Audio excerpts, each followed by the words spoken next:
Per tutta la vita, new film from director Paolo Costella, who previously wrote but not directed Perfect Strangers, which was very well received, at least here in Poland.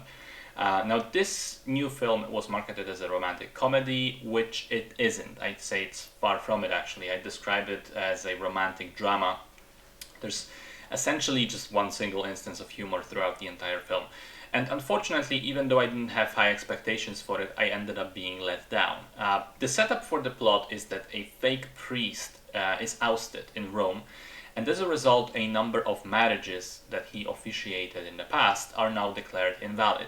And all these couples are asked to essentially just go through the marriage ceremony again to make it legal. For some of them, it's been months, for others, it's been years, and so in many of their minds, a question arises: should we do we really want to do it again? In light of the fact that we're not actually married, maybe we should use this opportunity to rethink stuff. And so, we watch as four different couples grapple with these ideas, trying to make up their minds, and in the process, of course, discovering many secrets and unknown things about their relationships.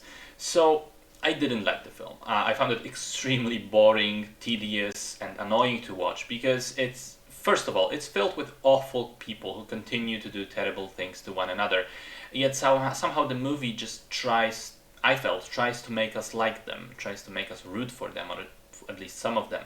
And I was just irritated by all those characters and waited for the movie to end. But then, when it did, I became even more furious because the conclusion, the ending to the film, specifically the reveal of which couples actually decided to renew the marriage in the end and which didn't, it was just pure nonsense. In light of what happened before, I just didn't believe any of it.